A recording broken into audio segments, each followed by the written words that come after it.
All right. So I'd like to call to order today's meeting of the Mountain View Rental Housing Committee for November 4th, 2019. We'll start with roll call. So committee members Susan Almond. I'm here. All right. Nicole Haynes-Livesay. Present. Vanessa Honey. Present. Julian Pardo-Dezella. Present. And Vice Chair Emily Ramos. Present. All right. First item is to approve the minutes for October 7th. Copies of the minutes have been delivered to committee members and copies are available at City Hall. Are there any questions from committee members on the minutes?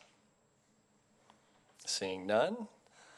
Are there any members of the public who would like to comment on the minutes for October 7th? All right. Seeing none. So if there are no corrections or additions, a motion is in order to approve the minutes from October 7th. So moved. All right, we have a motion. Would anyone like to second the motion? Okay. All right. All in favor of approving the minutes? Aye. All right. We'll move on to oral communications from the public. This portion of the meeting is reserved for persons wishing to address the committee on any matter not on the agenda. Speakers are allowed to speak on any topic for 1 3-minute period during this section. State law prohibits the committee from acting on non-agenda items. Would anyone like to address the committee at this time on a non-agenda item? All right. Seeing none. We will move on to 8.1. And I believe we have a presentation from Anki. Or Justin. Okay. Though I'm, oh, nice.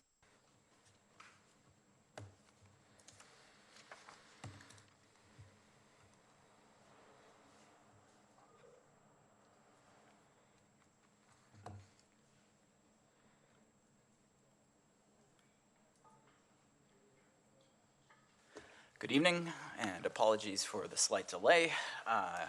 Item 8.1 is an overview of potential city-initiated 2020 ballot measure to amend the CSFRA.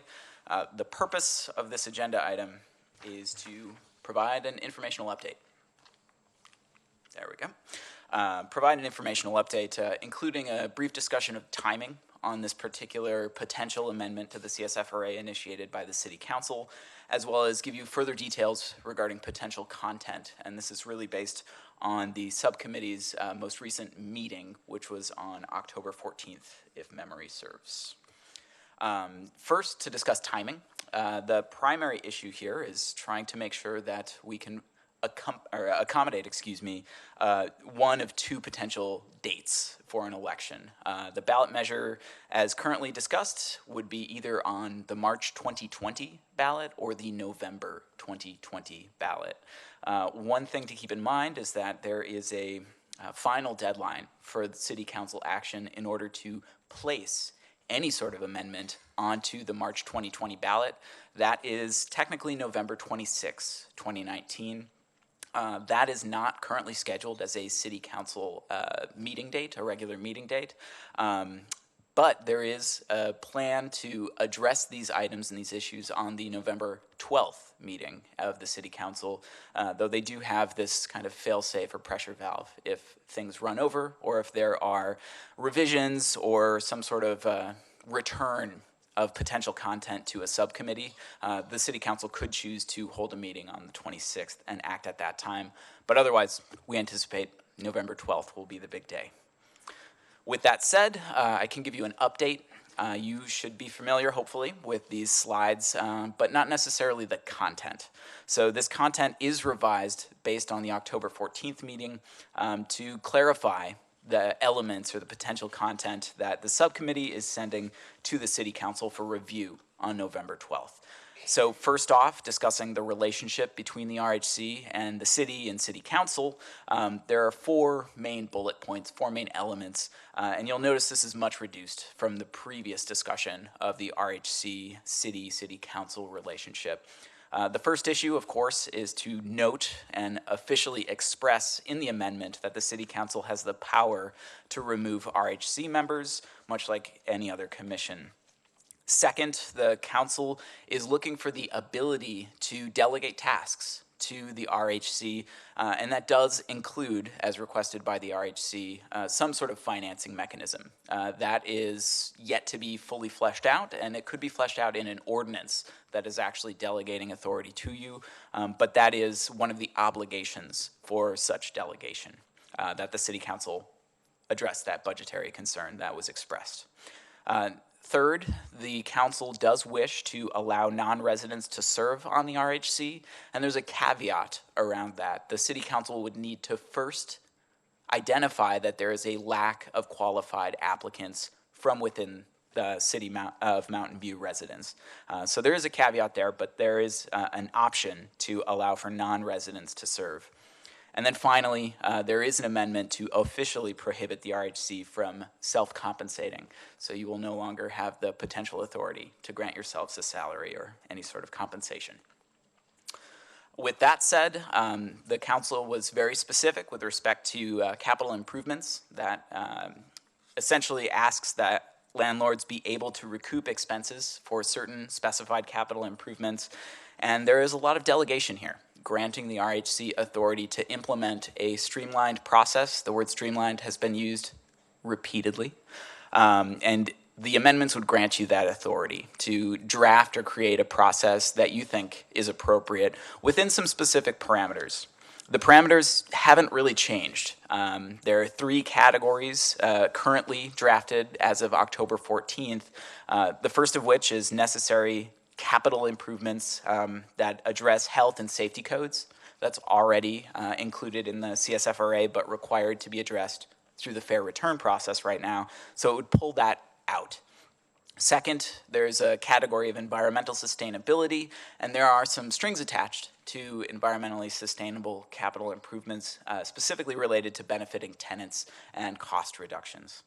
Third is the ability to extend useful life of the property, and that is potentially a pretty broad category too. So within these 3 categories, there are 3 guiding principles: benefiting tenants, reducing costs with respect to the sustainability category, and specifically excluding luxury improvements. So those would be the guiding principles that theoretically, if the City Council places this on the ballot and if the voters approve it at a subsequent election, you would be asked to implement these particular guidelines in these specific categories. There are some features of the separate process that were spelled out, so some additional parameters on your specified capital improvement process. The first of which is to include capital improvements within an overall year-over-year cap on rent increases. The subcommittee expressed an interest in maintaining that 10% cap, and that would be inclusive of the annual general adjustment or other increases.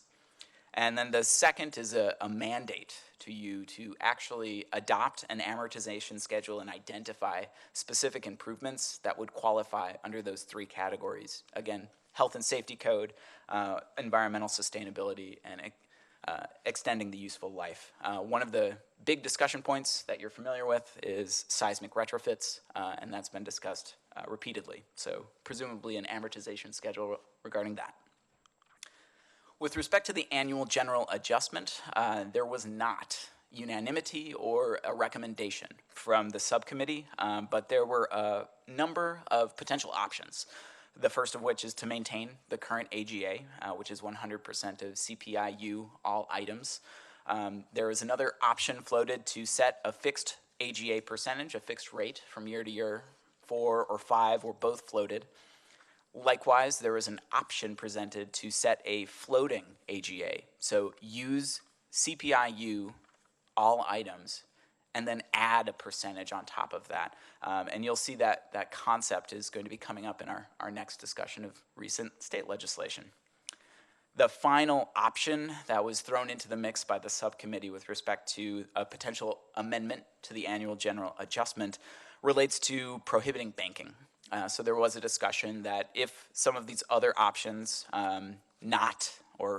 excluding maintaining that current AGA as written. Some of the other options might be paired with a prohibition on banking in future years. Finally, with respect to the regulation of mobile homes, the subcommittee did recommend adding an express exemption from the CSFRA for mobile homes and mobile home parks. And then again, going back to the relationship between the RHC and the city and city council, they did make clear in the draft amendments that there is the potential to assign implementation and administration of new responsibilities mandated by the council and ordinance to the RHC. And with that, we're happy to take any questions. I have a question on this last one. So they would expressly exempt mobile homes, but on the other hand, they would assign to us the responsibility of implementing rent control for mobile homes. To clarify, what is contemplated is kind of a grand package, theoretically, Right. Where the city council would propose as an amendment to the CSFRA exclusion, so cutting out or exempting mobile homes from the CSFRA, but there are other provisions of the CSFRA that limits or constrains the city council's ability to legislate with respect to rents and evictions, and so that language needs to be slightly amended such that the city council could potentially adopt some other types of ordinances, such as a rent stabilization policy for mobile homes, which once adopted by the city council, it could be delegated, that authority, to the RHC, and we tried to capture that in the CSFRA amendments. Thank you. Any other questions from the committee? We'll ask for, sure, go ahead. Okay. On eligible capital improvements, you mentioned that environmental sustainability would be those that would benefit tenants? I'm not clear what that means. Yes, and allow me to clarify, thank you. With respect to environmental sustainability, one of the key considerations was related to benefiting the tenants specifically by reducing utility costs, for instance, as some example. So you can imagine a situation where someone installs photovoltaic on top of their roof. Now they have electricity or reduced cost for electricity, and that reduced cost would need to be passed down to some extent to the tenants in order to have that capital improvement paid for through this eligible capital improvements process. Got it. All right, any other questions? So move to public comment on this item. Anyone from the public would like to comment on this agenda item?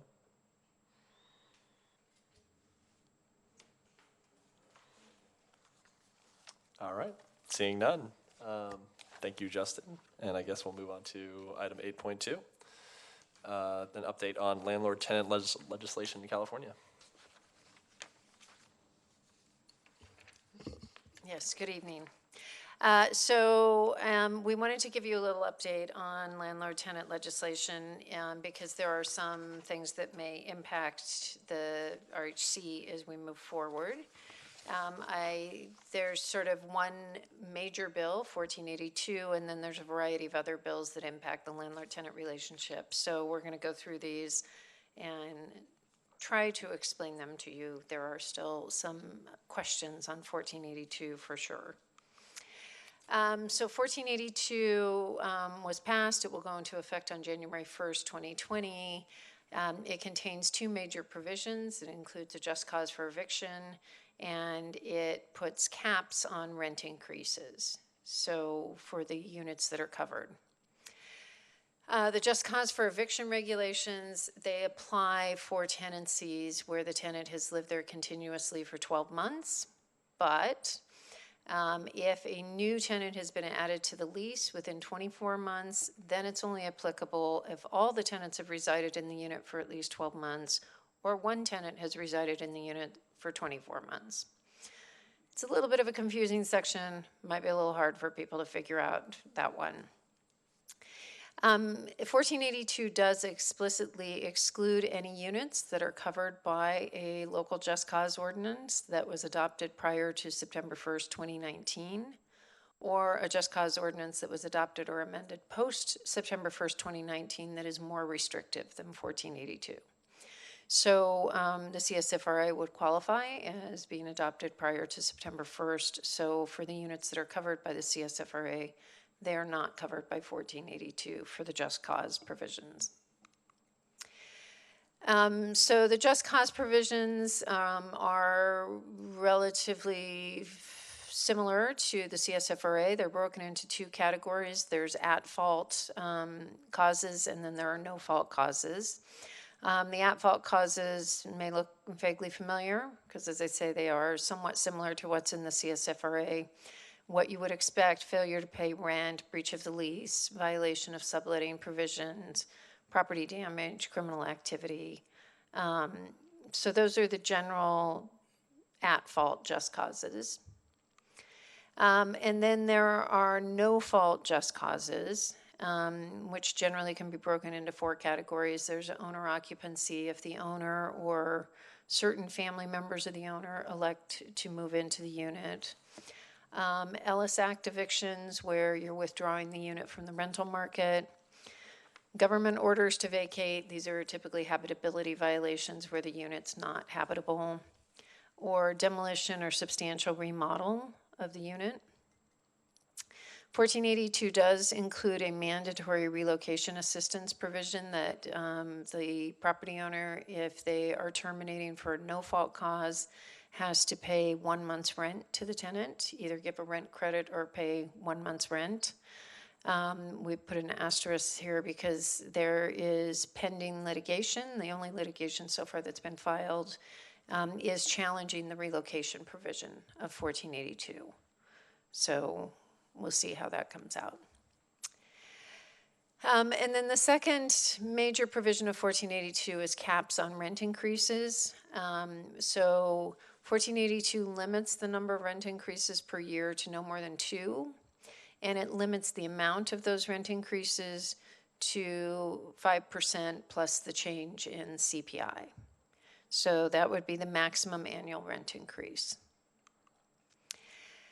The rent increase is, the caps on rent increases are applicable to multifamily units that are over 15 years old.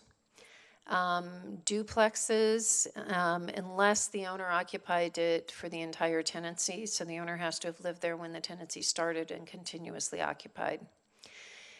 Some single-family homes, if those single-family homes are owned by a corporation or a real estate investment trust or an LLC, and you also have to provide the tenant with certain notices for that, the single-family home.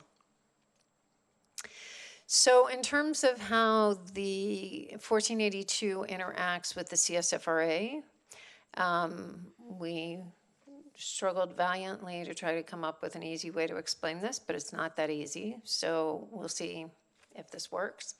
So with respect to apartment buildings, apartments that are built after December 23rd, 2016 are not covered by either the CSFRA or 1482.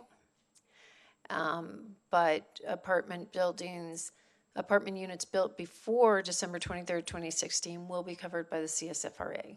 So with regard to this category, the CSFRA is more inclusive than 1482. With regard to rent increases, it's a little bit different. So 1482, as I said, covers units that are more than 15 years old. You at the CSFRA cover units that were built before February 1st, 1995. That's consistent with Costa-Hawkins and state law. So 1482 covers more units than the CSFRA covers with regard to the rent cap. So there is a difference in that gap between February 1st, 1995 and December 31st, 2004 are the units that are not covered by the CSFRA but will be covered by 1482 with regard to rent caps. And I think that staff took a look and have estimated that's about 230 units in Mountain View. Yep. I understand that 15 years is a floating number. So a year from now, it'll be 15 from that year back. Yes, I believe that was the intent of the legislation. So it will be a rolling number, right? Duplexes are a little different, and as you may recall from our discussions of the CSFRA has language that excludes duplexes, but 1482 does cover some duplexes. So duplexes that were built after 2005 or owner occupied for the entire term of the tenancy will not be covered by just cause. But 1482 will cover duplexes that were built before 2005 and were not owner occupied. So that's a category that you currently are not covering. Similarly, with regard to the rent increase regulations, it's a similar analysis. Duplexes built after 2005 or owner occupied for the entire tenancy are not covered for the rent cap. But before that period, they are covered by 1482, but not by the CSFRA currently. Single-family homes are sort of uniquely defined in 1482.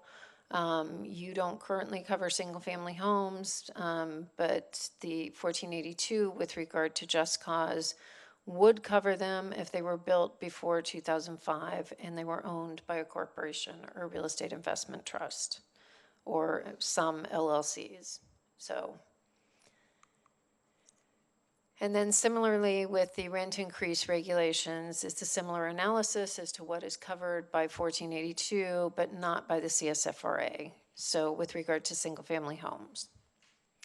So it's a little bit of a challenge to sort of mix and match between these two with regard to what you cover versus what 1482 covers. In addition to 1482, there were a variety of other bills impacting the landlord-tenant relationship.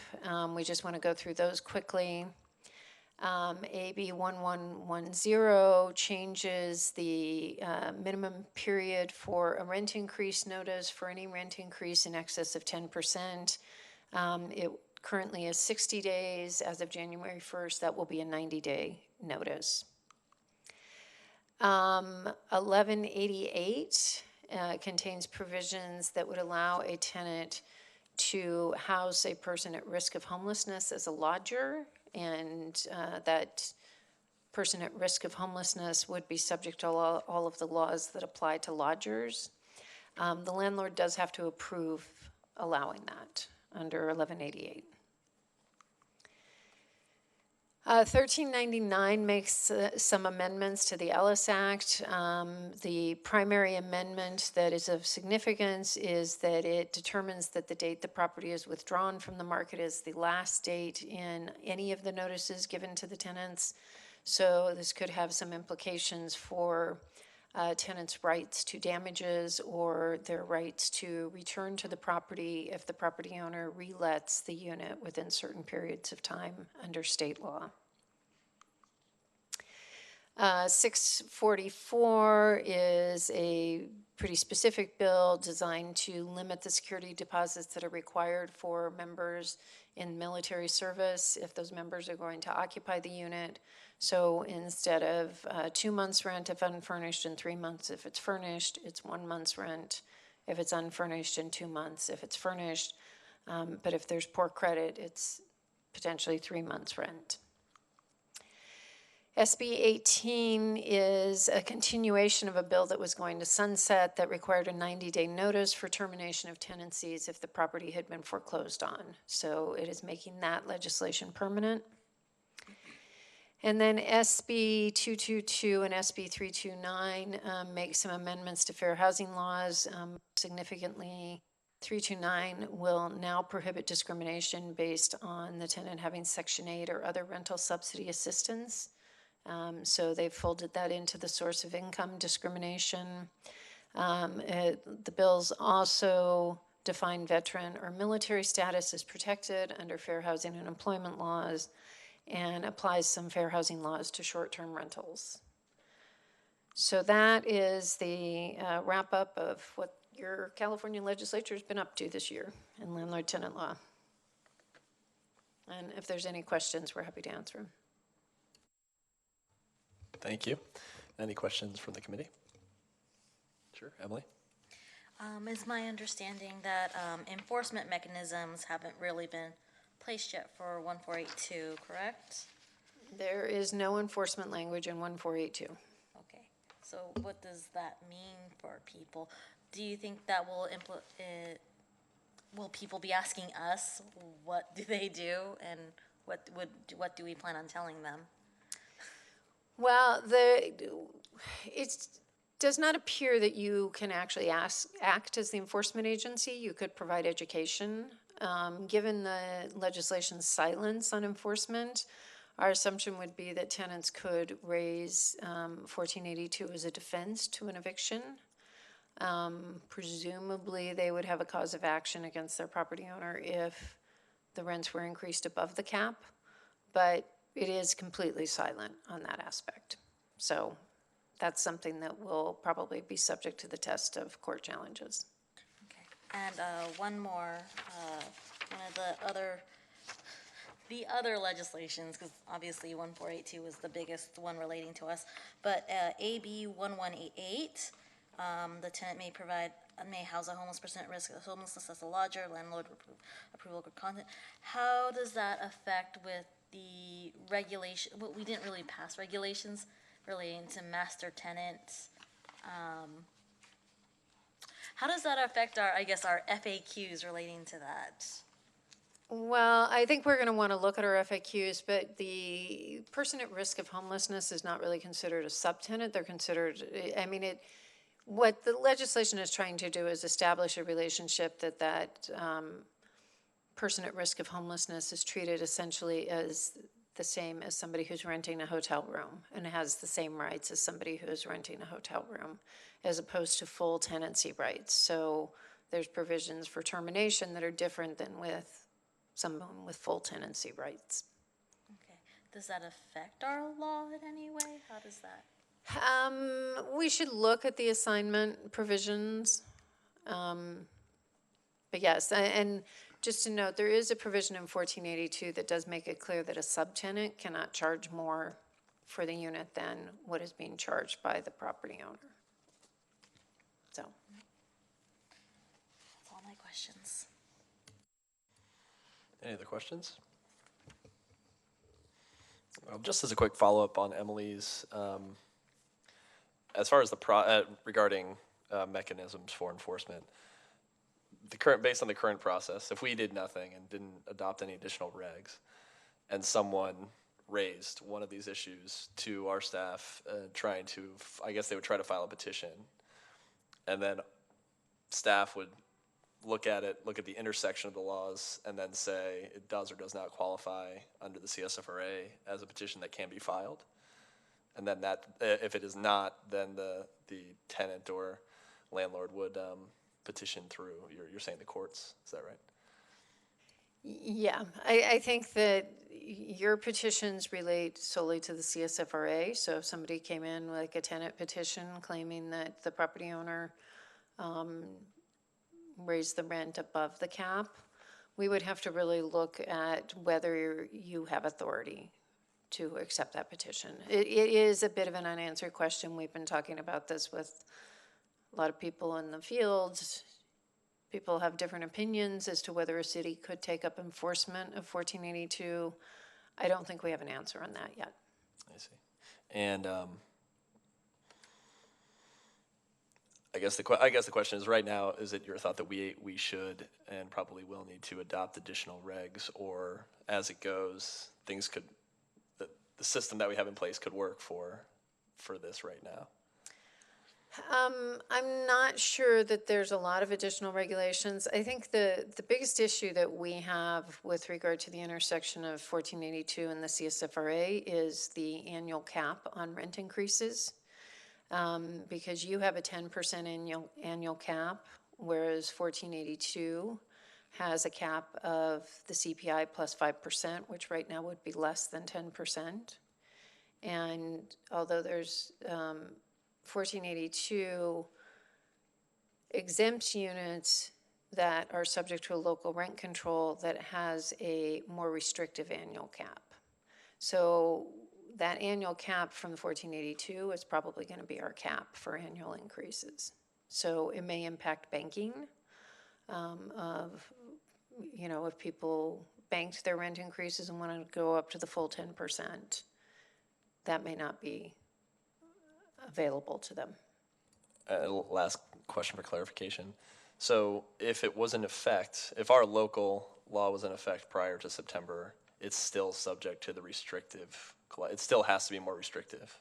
That's only with regard to the just cause. So for just cause, if you had a local law in effect prior to September 1st, 2019, your local law applies.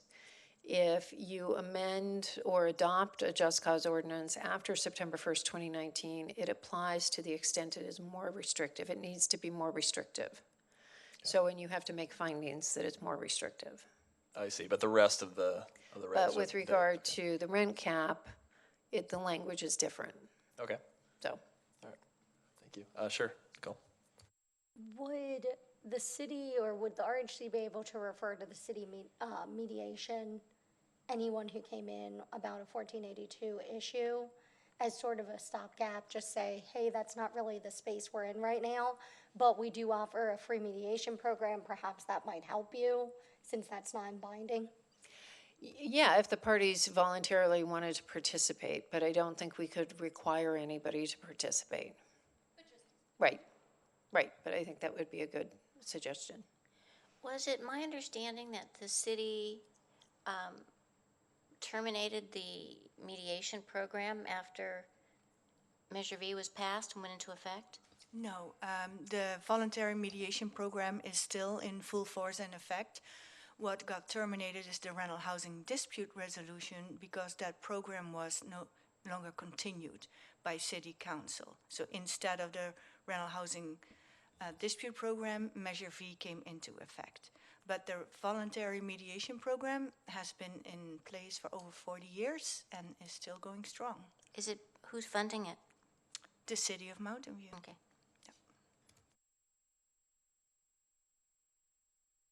All right, any other questions? Emily? This might be a question for Emily. Is Emily there? What's up? When people call the housing hotline, you still can give them advice based on the statewide laws, correct? Not just the CSFRA? Okay. We serve several jurisdictions in the area, and we're doing our own training and talking to various jurisdictions, and even planned a roundtable discussion for later this month. So, yeah, it's not just Mountain View this impacts. So we're the people that will be fielding a lot of these questions. When you said roundtable discussion, there's like an event?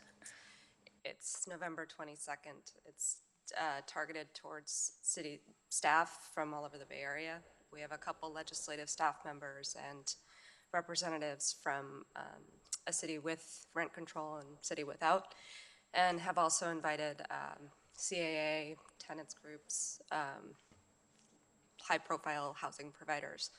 But it'll be a moderated 2-hour discussion in the Redwood City Library. I can send, I think Anki has the flyer if you're interested. Okay. To talk about all these things that Karen and Justin are bringing up. A lot of unanswered questions. But yeah, anybody who has questions about 1482, they can come to us, where I'm training everybody on it. Thank you. All right, thank you, Emily. Any other questions? All right, so we will move to public comment. Would anyone from the public like to comment on this agenda item? All right, thank you, Karen. And we'll move on to item 8.3, overview of CSFRA petition and hearing process and activities.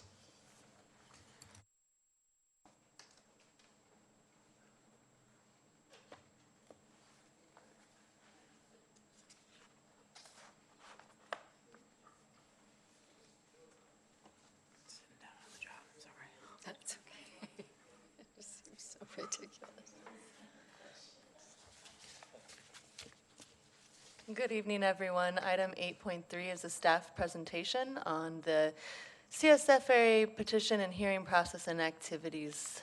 So the purpose of this presentation is to provide an overview of experiences to date with the petition and hearing process under the CSFRA. To start the presentation, we'll be just talking about some major updates that happened during the past fiscal year related to the petition process. The first major one was undertaken by the RHC and adopted in June of 2018, and that was your tenant hardship protections, which instituted another petition process for the tenants who are experiencing challenges affording the banked rent or rent increases related to landlord petitions. The next two were adopted in November 26, 2018, and that was related to the petition process itself. You adjusted timeframes and schedules during that meeting and also updated the Vega standard. Additional major updates were related to the petition forms themselves. We've been working for the past year to take all of the feedback that we've received from all of the petitioners and clarify and simplify the instructions. We've also added in additional supportive worksheets to further clarify what is being asked. And we are transitioning to fillable forms, so people will be able to just type in what they're wanting to input into the petitions themselves. And a quick reminder, the purpose of the petition process is fourfold. Step one is to initiate a request for an individual adjustment of rent. Number two is to explain and document the basis for a rent adjustment. Number three is to establish fair and transparent procedures. And number four is to notify all parties of a pending petition and allow them to participate in the process. We have two types of petitions: the petition for upward adjustment of rent related to housing providers and landlords. And this is applicable if they are unable to receive a fair return on investment, and that's our MNOI petition that we've talked about so much lately. The other side is for tenants, and that's the downward adjustment of rent petitions. There are three types. Petition A is for rent in excess of lawful rent. Petition B is a failure to maintain habitable premises or a decrease in housing services. And petition C is for undue tenant hardships. So those are the ones that you adopted back in June of 2018. For this presentation, we're going to go over an overview of all of the petitions, and then we'll break it down by type. So you'll see the overview, and then I'll go ahead and talk about housing provider, landlord petitions, and then tenant petitions. We've received 77 petitions to date. We've been receiving petitions for just about 2 years now. And this is the current status of those petitions. We have 1 in review, 2 in the hearing process, 17 petitions have settled, 42 have been decided, 8 were decided on appeal, 4 were withdrawn, and 3 were not accepted. And this is that breakdown by fiscal year. So you'll see we had 13 upward adjustment petitions in fiscal year of 17-18 and 5 downward adjustment, 3 upward adjustment in 18-19, 49 downward adjustment in 18-19. And this year we have so far 0 upward adjustment petitions and 7 downward adjustment petitions. However, we do have, I think, 3, maybe 4 upward adjustment petitions in the pipeline. And one way that these petitions get resolved is through settlement conferences. We offer that so that people can sidestep the hearing process. And when settlement conferences are requested, 68% of them have resulted in agreements. So back in 17-18, we saw a 50% settlement rate. In 18-19, that went up to 80%, and so far in 19-20, we're at 80% as well. And you'll see this breakdown. We have 5 petitions that have requested settlements. There's only 4 that have finalized that process. Well, there's 5 that have finalized that process and 4 that have settled. So that's where we get that 80% number. If you don't take that into account, then math looks really funny. For landlord petitions, we're going to break those down now. We had 16 petitions that we've received to date. 2 settled, 7 were decided, 3 were decided on appeal, 3 were withdrawn, and 1 was not accepted. The outcomes of those petitions, 9 were decided with increase, 1 was decided without an increase, 2 settled, 3 withdrawn, and again, 1 was not accepted. For the duration of petitions, in 1718, from acceptance until decision served, we had 174 days as our average. That takes into account the multiple accommodations that were provided to petitioners, requesting timeframes be pushed out to be able to fulfill requests from hearing officers. And if an appeal was received, it would take on average 128 days from the time the appeal was received until an appeal decision was served. And from the second appeal, if that happened, it was 60 days from the time the appeal was received until the time the decision was served.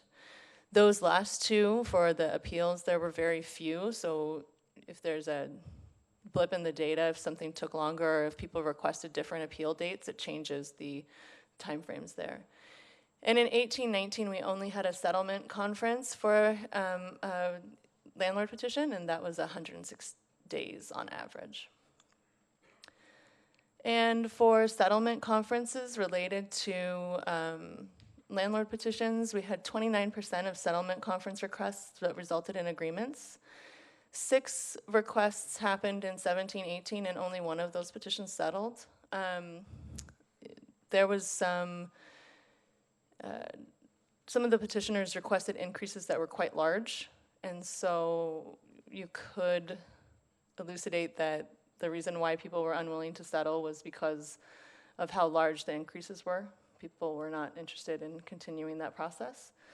And also, tenants have to agree to a petition settlement, or on the other hand, if a tenant requests a settlement conference, the property owner has to agree. And in these cases, some of them did not even make it to the settlement conference, even though a settlement was requested, because the parties did not both agree to the process. In 1819, 1 settlement was requested, and that was 100% all good. And in 1920, we don't have any that have been formally filed. However, the one that is in the pipeline for sure in my hands right now, going through informal review, they have requested a settlement conference at this time. For tenant petitions, we've received 61 petitions to date. We have 1 in review, 2 that are in the hearing process, 15 that have settled, 35 that were decided, 5 that were decided on appeal, 1 that was withdrawn, and 2 that were not accepted. One of the ones that was not accepted had to do with the petition for unlawful rent related to the mobile homes. And this is how that breaks down by petition type. We had 5 unlawful rent petitions in 1718. No petition B, that's the maintenance and services one, and there was not yet a petition C in that time period. For 1819, we had 13 unlawful rent petitions, 5 related to housing services, and 31 related to hardship petitions. And in 1920, so far, we've had 1 unlawful rent, 2 housing services or maintenance, and 4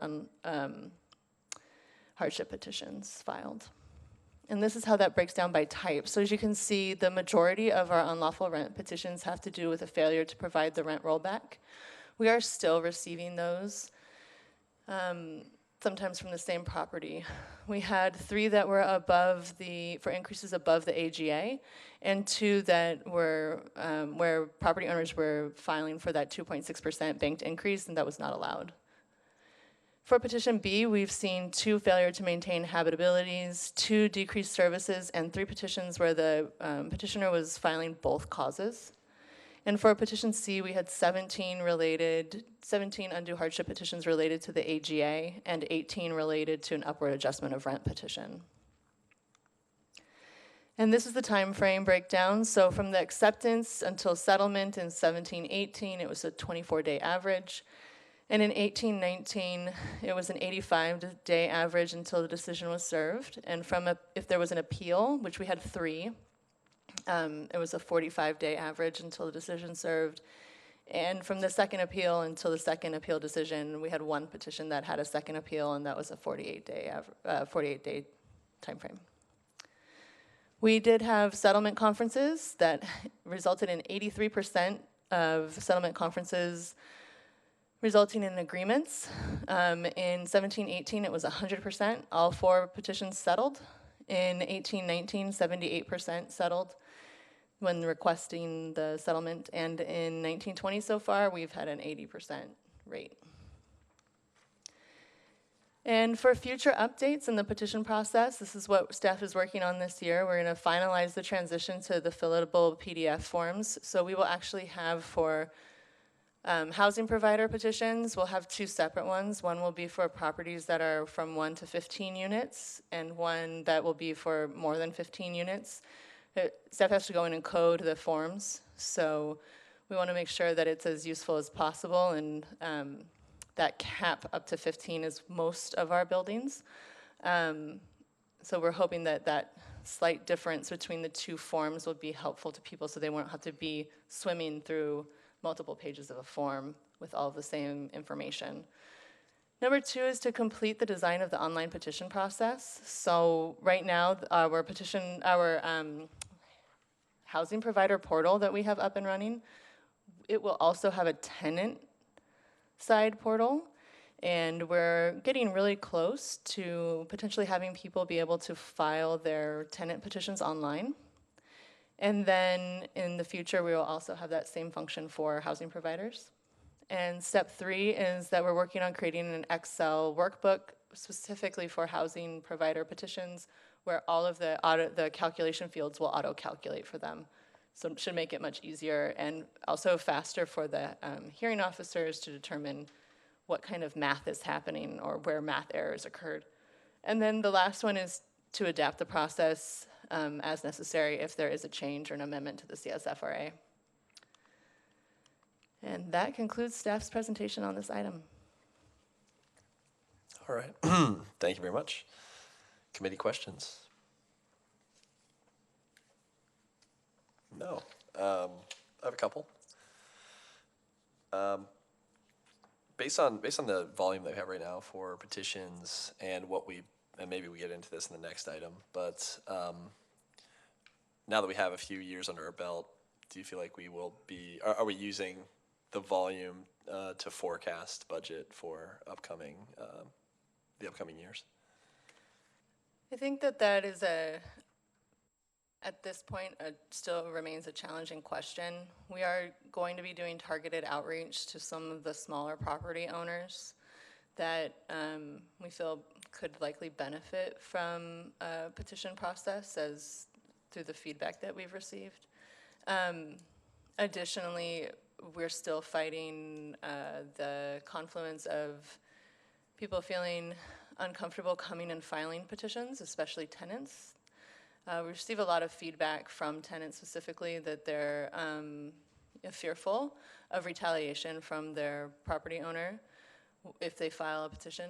And so while we know that there are quite a few property owners that have not rolled back the rent or have possibly provided unlawful rent increases, people are still not comfortable using the protections that we have. So that is something that we're hopefully going to be able to specifically target this year as we expand our outreach in slightly more targeted ways. Additionally, if there is a CSFRA amendment that creates a separate capital improvement petition process, that likely would increase our petition load. Okay. And what are we budgeting right now, or Anki, what are we how many are we assuming in our budget? I didn't bring the numbers for the budget, but we were going with about 50 landlord petitions, and if I remember correctly, maybe 100, 125 tenant petitions. Okay. Yeah. And Patricia, do you feel? I know there's a risk of increase. I guess do you feel like we're still covered by in the latest budget estimates? We'd still be covered if there was a bump. It depends on how big the bump was, or for instance, if something like the soft story ordinance and the capital improvement process ended up both going through, we could see a significant increase where we would have to potentially hire contract staff to help alleviate some of the challenges associated with processing those. But I think currently, as it stands, our numbers are conservative enough to cover processing that many petitions for this year if needed. Another follow-up, I guess. If the streamlined petition does pass in a ballot measure, do you feel like how quickly would we be able to get an online submission form for that? And To have it be able to be submitted online. that is a Good question. good question, Matt. Creating the actual ability and workflow of the database to be able to support a petition process is exhaustive for our developers. So if you were specifically looking for it to be up and running as an online format in our portal, that at this time would take a little while. Being able to have forms and all of that stuff formatted and ready to go, should it need to be, we can definitely do that at this point. That is something that staff can handle and is prepared to handle quickly. But we don't have the landlord petition process at all on the database. We're just finishing up the tenant petitions, and that's taken a while. It's quite heavy on the back end to get it to be functional in any way, shape, or form. So we're trying to make that process when people sit down at the computer not feel burdensome and overwhelming, and it turns out designing that is quite a lift. So. I also want to add, if you were referring to the expedited petition process that might get adopted in March, that topic first has to come back to the Rental Housing Committee. You have to establish regulations of what the exact process is going to be. So considering how we worked to get the MNOI petition process in place, that might take a couple of months. And then once those are defined, then we're going to do the administrative part of putting all the forms and processes in place and on the website at least, but probably not immediately in an online database format. And I mean, I would assume we have we'll have some time while landlords they have to get contractors. They have to figure out what the regs are going to be for the actual, or what the standards are going to be for the seismic retrofits. So at least for the seismic retrofit part, I feel like we'd have some lead time there to figure it out. Well, for the seismic retrofit specifically, that ordinance has not been established or adopted by the council. They're only in the consultant study phase at this point, and that had a 2-year time frame. So Okay. There's time at this point for that process to be fleshed out as well. Cool. Last question for me. I think when we were talking about this system, the IT system, there was maybe a question of if other jurisdictions, ended up either new jurisdictions that passed rent control or other ones that had recently passed rent control, we might be able to share, see if there's an opportunity to kind of share development costs or share IT costs. Is that, I know we have a very customized system, but is that even allowed in our license, or is that a possibility? Wonderfully lucky that they have been as extraordinarily flexible with our requests as they have.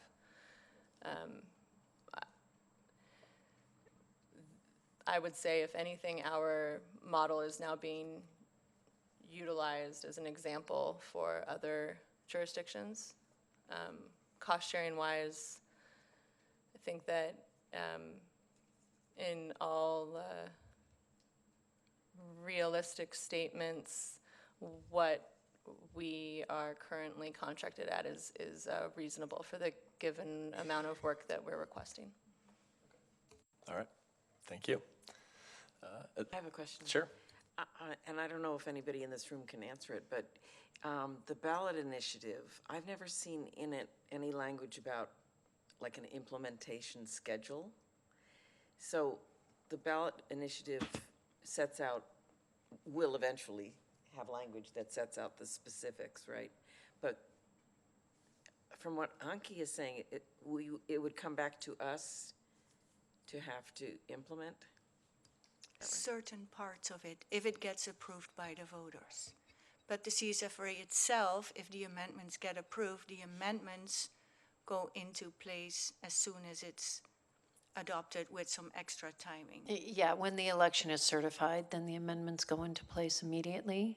But, so there isn't language saying that the RHC must come up with a process for capital improvements within a certain period of time. But it is, you are charged with coming up with that process. All right. Any other questions? Okay. We'll open it up for public comment. Any other comments on this agenda item? Seeing none, we'll move on to 8.4. So thank you for the presentation. This is the draft work plan for calendar year 2020. Yeah.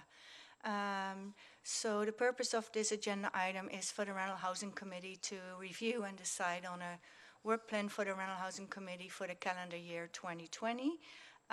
We made a draft work plan like we did for previous years, trying to give enough space for when eventually a CSFRA amendment might be adopted, in which case probably a lot of regulation work is coming up again. So we provided some space for that in each of the agenda dates.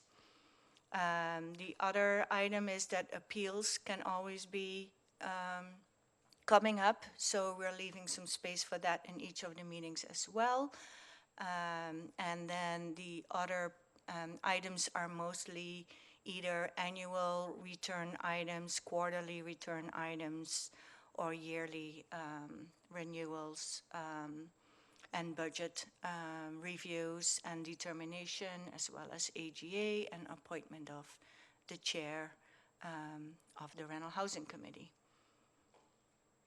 And we would like your feedback on this work plan and see how we can even improve on it. So everybody feels like all the topics that the Rental Housing Committee members would like to address in the coming years will be scheduled in this work plan. So we would like to request your input on this work plan. All right. Thank you, Anki. So any questions from committee? Or for now, we'll start with questions and then move on to recommendations if after comment, if anyone has them. I mean, it looks pretty, it gives us lots of room. It looks very basic, so we don't have any specific items to review other than what we're doing now.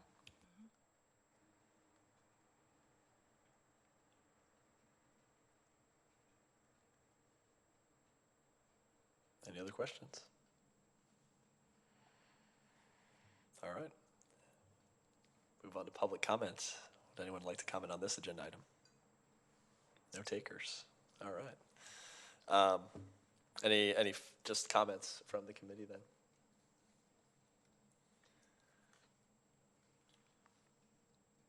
Emily, sure.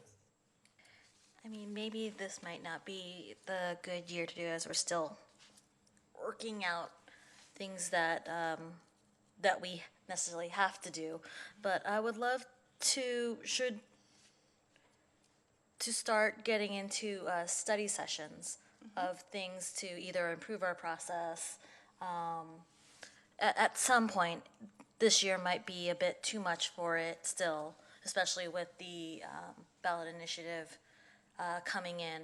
But in some future time, I would love to have something like that. And if there's too many study sessions, to have some sort of prioritization of thing, similar to how council does their prioritization of goals. But that may be a future year project once we feel a bit more settled.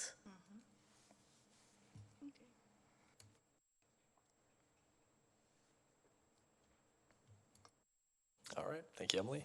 I guess my comment would just be that this looks like a good framework, and I think there's so much writing on the potential ballot initiative and additional work that we could potentially have that I like the idea of keeping this relatively flexible and simple for now.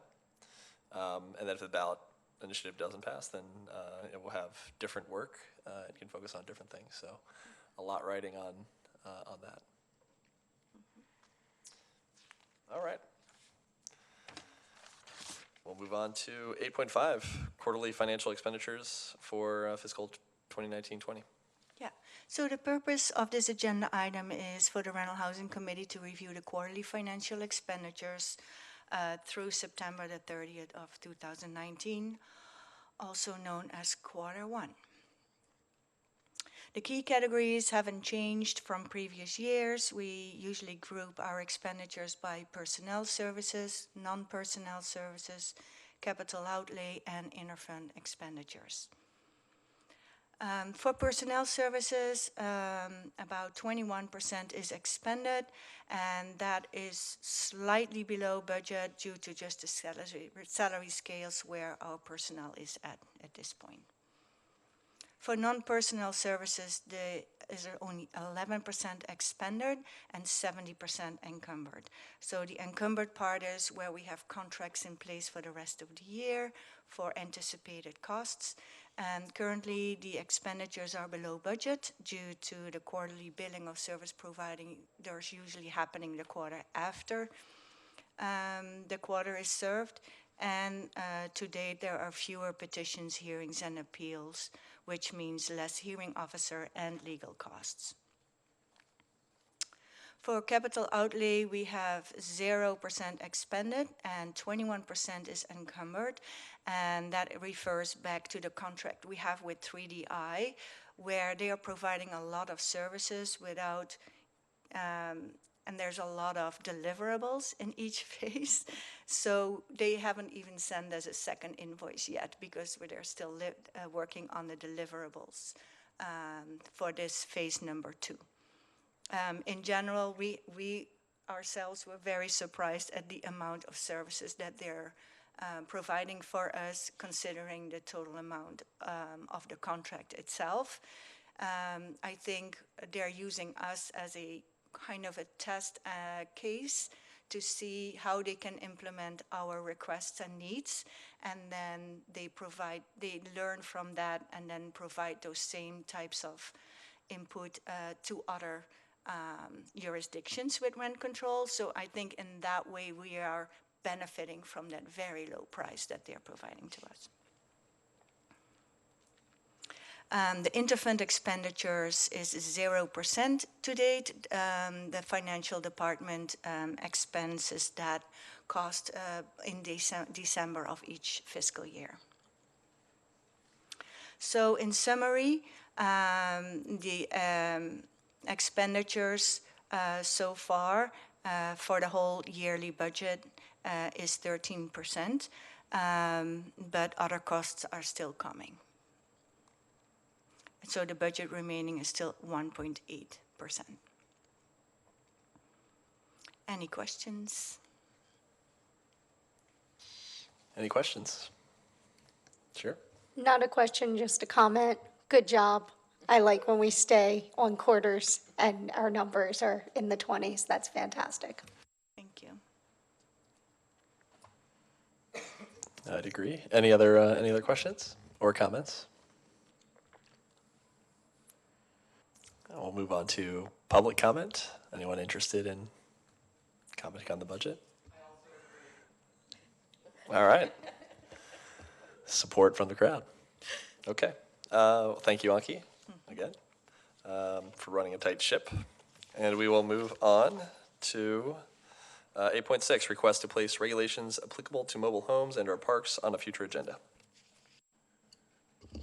Yes, so this item came up at your last meeting. Vice Chair Ramos asked to agendize an item to discuss placing on a future agenda regulations for mobile homes.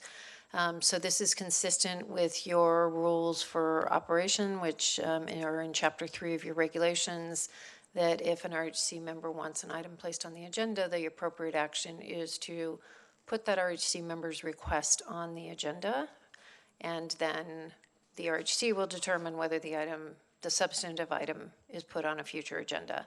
So this is a procedural item. This is not a substantive discussion.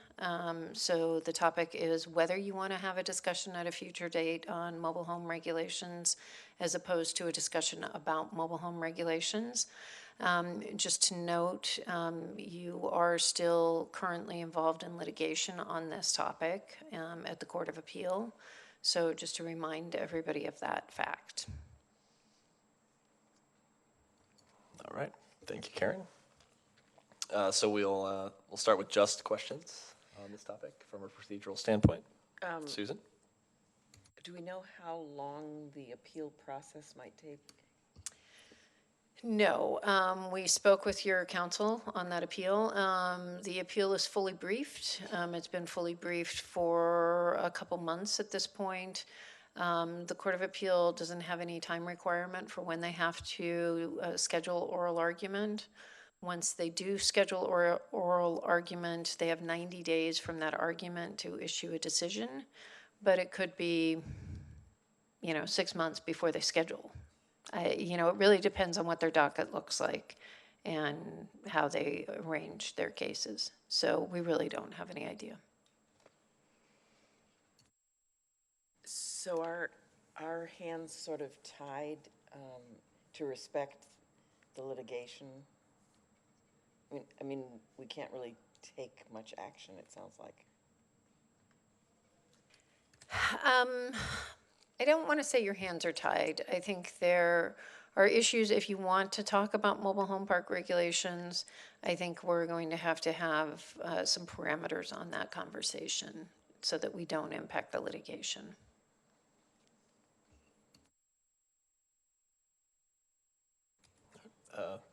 Vanessa? I understand that the City Council is one of their goals for 1920, 2021 have placed examining and potentially developing an ordinance that controls mobile home park space rents and addresses other issues. So I don't know if it makes sense for us to get involved, but I know this is a procedural, and that's why I make that comment. I'm not so sure that it would make sense at this time. Is it possible for us to have a study session so that we could just get a little better informed on this? I think your question's probably for Karen or Justin. So if you wanted to have a study session on mobile homes and how they're regulated and the mobile home residency law and, potentials for mobile home rent control, like what other cities do, you could certainly do that. Okay. I don't think that would be a problem. Seems like a good idea to me. All right, any other questions? And we'll hold comment for after public comment. No? Okay, all right, so we'll move to public comment. Would any members of the public like to speak on this item? We have one speaker at least. All right.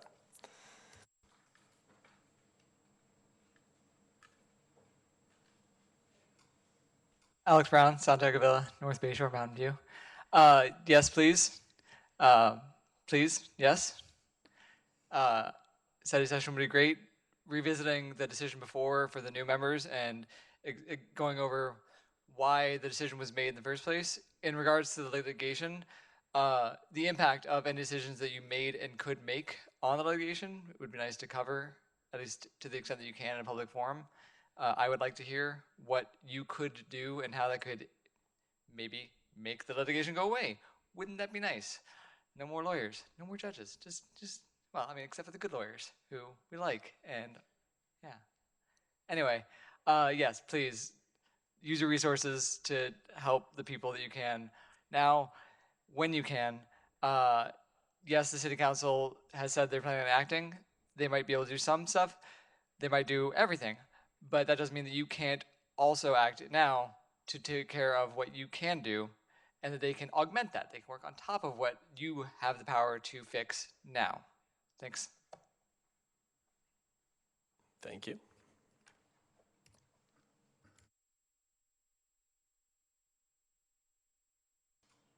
Edie Keating. My support for your having a study session to be well informed about the possible administration of rent stabilization for mobile homes is envisioning a separate ordinance that the city council would pass separate from the CSFRA. And then the question will come, or perhaps the delegation, depending on, the relationship questions between the council and the RHC, of does it make sense for this rental housing committee to also administer that other ordinance that would apply only to the mobile homes? Or would it make more sense to have a separate body which might be kind of redundant, but that would administer the other ordinance? And so, assuming you do move forward with a study session, I hope that one of the questions that helps focus that is, do there need to be two rental housing committees to administer if we end up with two ordinances? Or could this one committee, perhaps with an additional dedicated staff person, and would that be needed, be able to administer both ordinances? Thank you. Thank you for your comment. Any other public comment on this item? All right. From there, we'll move to, sure, with deliberation. So, Susan, if you'd like to start. So I have a question for just because I'm not knowledgeable on this. What can we request a study session in this meeting? Not during this meeting, but can we request it that it be scheduled? For clarification, Karen, this item is specifically for, is a study session part of if you vote in favor, or sorry, are we waiting for a motion and then we have to evaluate the motion? Well, let's just, I think the item is broad enough. The item was to agendize mobile homes. We sort of interpreted that. And so I think the item's general enough that if the RHC were to approve a motion for a study session on mobile homes, I think that would be fine. Okay. Other comment? Is it my understanding that we would not be able to take any action on or a vote on something that pertained to mobile home parks, given that we're in litigation, that it would just be a conversation or perhaps a report, staff report? So you're not prohibited from taking action. If you were to agendize an item at a future meeting that was to, as was suggested by one of the speakers, to reconsider your action that you took in February of 2018, you're not prohibited from doing that. If that's the item you want to agendize, my suggestion would be that you agendize that, plus you agendize a closed session with your counsel on the litigation before that, at that same meeting, so you understand the issues that might come up. Okay, sure, Emily. Okay, so since I was the one that agendized this, I apologize for the vagueness of it when it came up. I since then had the opportunity to ask staff and legal counsel questions because they're like, what are you doing? And I needed to obviously clarify. So it was great that we had some conversations before because it was leading to the motion that I wanted to make. I actually wanted to make two different distinct motions, and we'll start with the first one, is I would like to move to place a study session on recommendations to the City Council regarding mobile home park ordinance on December's meeting agenda. And to speak to that motion, largely I just want us to, the council, from how we've been watching, and Matthew has noticed this, and I believe Susan has also watched the council deliberate about CSFRA changes and whatnot. They are not as enmeshed in the CSFRA and in the rent control laws that are one applicable and not applicable as we are. And one of the things that I want, there are several benefits that we can gain from having a study session. Is the council? Is this a motion? Did you just make a motion? I did make the motion. Okay. Was it seconded? Or is the motion still It would going? be good to get a second. Okay. Can we get a second? I second it. Can I continue? Can I ask a question? Sure. Okay, so your motion would be that the study session make recommendations regarding city council establishing an ordinance regarding mobile homes. Correct. Okay. Can you repeat the motion? I move to place a study session on recommendations to the city council regarding a mobile home park ordinance on December's meeting agenda. It's like committee member Honey had said, council has prioritized this. I feel that they need a lot of guidance, and it will be essentially Matthew that will be speaking upon our on behalf of our rental housing committee to the council, and you will get peppered with a lot of questions that I want to enable you to have the answers to. Does that make sense? So actually, question for clarification. So there's a November, in our previous agenda item, there's a November 12th meeting with the city council, not subcommittee, right? Right, November 12th is the city council to discuss the CSFRA amendments. Right. And mobile homes could potentially be one of those amendment items that would go on to. Well, right now, the subcommittee's direction is solely to clarify that the CSFRA does not cover mobile homes. So I don't believe that there will be an agenda item to specifically address regulation of mobile homes on the November 12th meeting. I see. And then, so, sorry, I'm just trying to clarify the December meeting that you were mentioned. Our December meeting. Oh, okay, our December meeting, gotcha.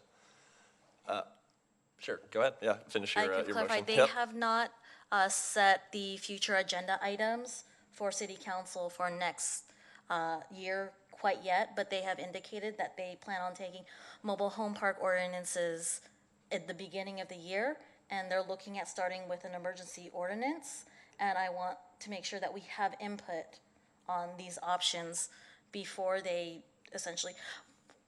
In one of the early subcommittee meetings, someone rolled the idea that, oh, we'll just have it covered under CSFRA and then we'll do our ordinance, and that does not fly with us because we'll obviously need to figure out things before that. So one of the things that council members have indicated that they do want to give it to us in terms of administrating, that obviously they have not voted on that, but they have indicated that in comments. And other council members have indicated that they really want to know what are the difference points between the CSFRA and and mobile homes. And they have indicated that they wanted that clarified. And instead of using their staff time, I wanted to use our staff time. And sorry, you said you had two motions, or that just one motion? We have to Okay. deal with the first I one, see. and then we can do the second Okay. one. Do we feel like we have clarity on what this motion is covering? Can I ask a question? Because the motion talks about it as a study session, but with making recommendations, and typically study sessions don't involve action items. So I just want to be clear on what the expectation would be. It would have been nice. I was worried that I wanted to make sure that the recommendations are out there before council picked it up. When is our January meeting? It was just on the work plan. I mean, it's just I mean, you can, I just want to be clear because it talked about a study session with recommendations. We can address that, but I wanted to make clear ask the question of, is the expectation that this body would actually be taking an action to be reported to the council at the end of that meeting, at the end of that discussion item. How much requirements are required for a recommendation? It's not an actual ordinance, regulation, or law. It's the same majority vote of the RHC. But would we need And- like a second reading of it or anything No, like that? no, and it's sort of similar, a couple meetings ago when we brought to you the CSFRA amendments, you took sort of straw vote, but you did take a vote, and then we reported to the council that, there was unanimity of the RHC on a variety of items. So I just think it's helpful for staff to have clarity on what we would be bringing forth and how we would agendize it is really the issue.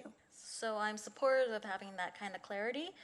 If we do get more time, I'm happy for us to use that. Like if council's not gonna take it on until February, then we could discuss more in January, but I would like to have something clear to let council know our recommendations in December. Does that make sense to everyone? Could we have a study session in December and then also have it on the agenda in January? So that we would have time to digest the education that we get and we could move forward? I'd like to make a friendly, what do you call it? Friendly amendment, that we have the study session in December and that we can re-agendize the issue if we want to make a motion. Make recommendation. Recommendations to the Just, city council. So one question, I think, to Karen, what's the deadline for city council to make a decision on whether the language has to be finalized for a potential ballot measure prior to a certain date, right? December 6th. Right, so the actual deadline is December 6th, but with regard to the CSFRA amendments, they have to be adopted at a regular city council meeting. So they are proposing to do it on the 12th, but technically the 26th of November is a regular city council meeting. It just is not going to be held unless they need it. So that the November 26th is really their last date because that's their last regularly scheduled city council meeting before the December 6th date. So but that's with CSFRA amendments. What the council is talking about is an ordinance for mobile homes. So they would not go on the ballot. But they would need to decide on the specific piece about whether to exclude mobile homes by that time, to add it to that. Yes, so the language that was presented to the subcommittee at their last meeting was that mobile homes were specifically excluded from the CSFRA. And that's what will go to council next Tuesday. I see. And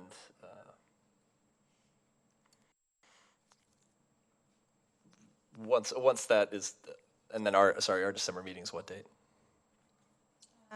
I think what Emily is suggesting is, we know it might not go into the CSFRA, but the Rental Housing Committee would still like to make recommendations to the City Council if they were to adopt an ordinance, because most likely the Rental Housing Committee needs to then start implementing whatever the City Council is adopting as an ordinance. So why not provide input proactively, so you get your ideas hopefully taken into consideration by the City Council?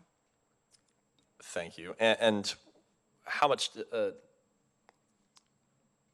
what's the likely amount of time that, so I know there's a deadline for when the language needs to go into the ballot measure, if they were to exclude mobile homes from specifically or explicitly exclude them, then the timing on a ballot measure discussion, have they talked any about that?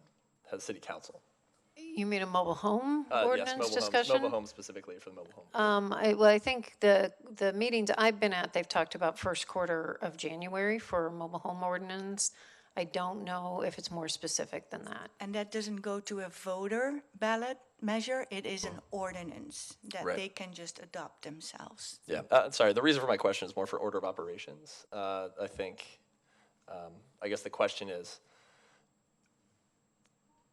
as has been done before by the subcommittee, asking for clarification or input from us, I guess I wonder from your side if there's any effect that putting this on preempting that with any of our action now, as opposed to waiting for city council to guide that process.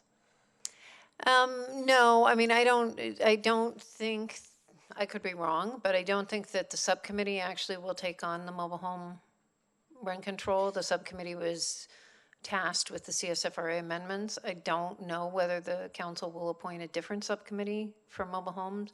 I think as Vice Chair Ramos pointed out, there is talk of an urgency ordinance early in January, and then taking some time once that's in place to craft a more detailed mobile home ordinance. But I think it really depends on the council's other action items on their agenda and what else they have to deal with as to when they're going to get to it and how they're going to handle it. Okay, thank you for the clarification. Thank you, everyone, for bearing with me. So then for that particular motion, motion on the floor has been seconded. Excuse me, was the amendment accepted? I did not, I wanted clarification on the amendment. My friendly amendment was to restrict the item to be put on the agenda for the December meeting to just a study session. And then if we want to come back and make any recommendations to the city, that we do that at a later time. My concern with that, I am okay that once we do the study session, we can't come to a sort of consensus. I am accepting of that. I'm not as accepting of if we do come up with some sort of consensus that we can't actually make the recommendation from there. So how can we make this work on that? Well, you don't have to accept that Okay. friendly amendment. You do not have to accept it. All So right. you could, your motion can stand as it was moved. So I do not accept the amendment, unfortunately. So just for clarification, the December 9th meeting is the next meeting, and then we have one on January 13.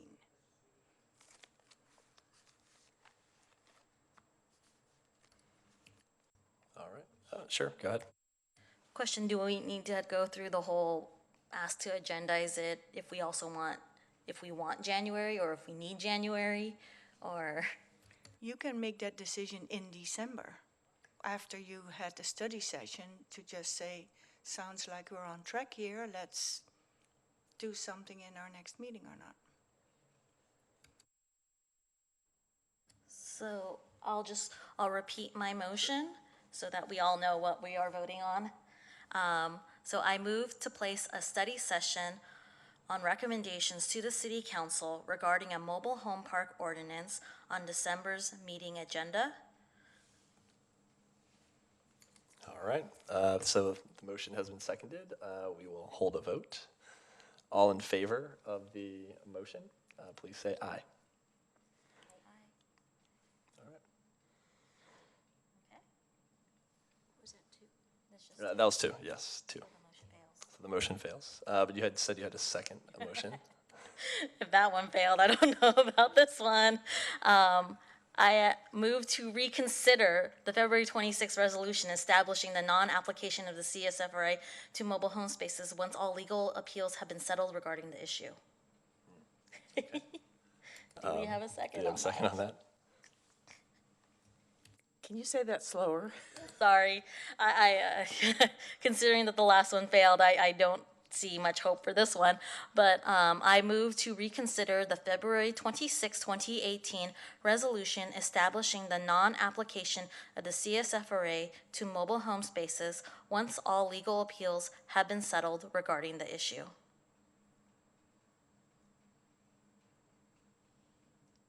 All right. Do we have a second? maybe I'm just being dense. So can you break that down a little bit? Oh, I want us to re-vote on mobile home parks. Fine. Okay. Was that a second? Second? Yeah, second it. Okay, great. All right, it's been seconded. Motion on the floor. Hold a vote. All in favor of the motion on the floor, say aye. Aye. All right. Do I need to say all opposed, say nay, or do we? It would be good to get the Okay, no votes right. if Sorry there's about any that. abstentions. So, all opposed, nay. Okay. All right. Thank you. I mean, I think my comment is just that there's a lot of balls in the air right now. So, I think City Council has, and the subcommittee so far has been diligent in asking for our feedback, and then we've had a very quick turnaround. So again, for Anki, she puts it on the next agenda for us to make a recommendation and summarizes with staff everything that's been asked. So, in my view, I wouldn't want, we have given a recommendation to City Council, and I wouldn't want to give any sort of mixed signals so that they are continuing on the path that they've promised. I feel pretty confident in that. So that's just wanted to have some final comments there. But I share your feelings in your, yes, thank you. all right. So that, as the situation changes, I think we can adapt. Yeah, sure. Committee Member Honey, you had a friendly amendment. Did you want to make that into your own motion, or do you want to leave this lie? I'm fine with the results so far tonight. Okay, thank you. All right. So I think that's all we had for 8.6, unless staff, anything and we're covered on that item? Yep, all right. So then we've just got 9.1, monthly status report. So item 9 is committee staff announcements, updates, requests, and committee reports, including our monthly status report, which is also available online. This is not our quarterly update, so this will be a very brief overview. Just touching on some of the major changes that we've seen. Actually, everything has been pretty stable and consistent. We're receiving just as much information requests and contact as we have in the past. It's even a little bit higher compared to this time last year. And for petitions, we are doing great at settling them out and getting them moving through the process quickly this year. As I mentioned before, we do have at least one for sure, more like 3, potentially 4 landlord housing provider petitions coming our way. So those numbers may change. Keep tuned. The vacancy rate is holding pretty steady right now. So are the average effective rents for units built before 1995. They have had a slight jump, and keep in mind that this is what is currently being asked, not what people are paying if they are in their unit. We don't have a current way to track that. For termination notices, we had one withdrawal from market that went through this past quarter for 115 units. And we received one breach of lease for tenants. We also wanted to note that even though we do not include it any longer on our termination notice overview, failure to pay rent notices are down significantly from last year. They were at about 1,100 last year and are down to about 700 this year. So we wanted to make a note of that for you all. This month there was no changes in tenant relocation assistance data. We had a few properties sell and a few properties go on the market, but for a relatively low number of units. We held a community workshop this month, and we had 15, so far this year we've had 15 landlords come to our petition clinics and 18 tenants. We've done 2 mailings and have had 7 Mountain View Voice advertisements, and our My MV email subscribers just continues to tick up slowly, which I'm always pleasantly surprised by. This is something to note. We have changed our last 2 workshops for the year. instead of having two separate workshops addressing challenging living and or housing provider situations, we have switched that to now be one workshop. Now it's combined, and all are welcome for that one workshop coming up next week on November 14th right here at the Plaza. And we've done that so that we could also have a December 12th workshop focused on that new AB 1482 rent stabilization and just cause protection statewide law, and hopefully answer some of the questions that tenants have regarding that and that property owners have regarding that. So keep that in mind, right? Again, they are right here in Plaza and start at 6:30 on those dates. Any questions for staff? I have a quick question, actually 2 questions. So for the November 14th, is that for landlords and tenants? That's correct. Okay, and can you explain a little bit more about what addressing challenging living situations would encompass? Sure. We're going to have one of our wonderful and very well-trained mediators who actually trains the mediators come and do the presentation with us and for us at that meeting. So they'll be giving tips and ideas on how best to work through challenging situations. For instance, if you're a housing provider and you have a tenant that is potentially difficult to work with, you will receive input and insight into that unique situation. And likewise, if you are a tenant and you're having a challenging time speaking with your housing provider or with your roommates, we'll be providing an interactive workshop on how to deal with those issues. Is it one of our hearing officers? It's not a hearing officer. This is not a hearing officer. This is one of the people that trains mediators for the Mountain View Mediation Program. Okay. And then the December 12th, statewide rent stabilization, just cause eviction protections. So we're going to train on 1482 and some other things? We're going to give information out about 1482 to help clarify some of the questions that we're receiving, since it's such a substantial change to state law. Okay, so we're going to be handling or answering questions about 1482 through the CSFRA office? We're going to be providing educational materials on 1482 because we're already receiving questions on it. So we thought it would be good to help housing providers and tenants understand more of what's happening statewide.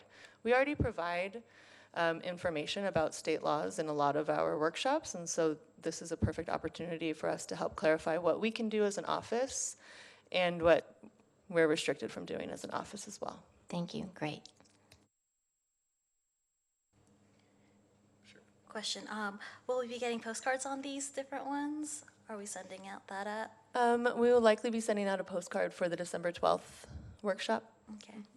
And I guess as a comment, I had the opportunity to go to the June 12th where it's really tiny on the screen, but I think this goes towards committee member Honey's question.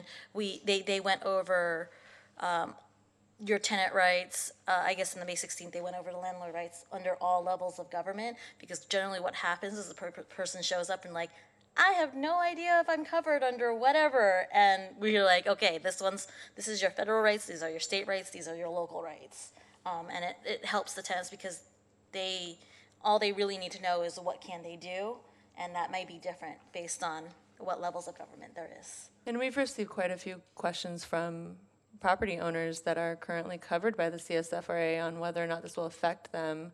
And as you heard tonight, there are some changes that may, and so we'd like to make sure that we're giving out as up-to-date information as possible.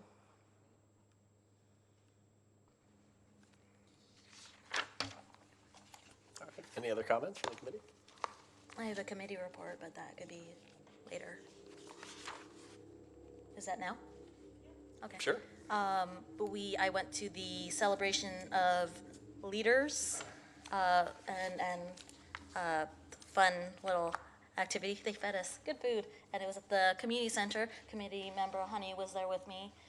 We got certificates signed by the mayor. It was nice, and provided an update on our committee activities. All commissions and boards do an annual update. It's really more of a fun thing. I don't think people actually paid attention to the report, but it was a fun event. I recommend everyone checking it out whenever it comes toward the end of the year. It's almost like a holiday party, but not. Well, thank you for representing us. appreciate it.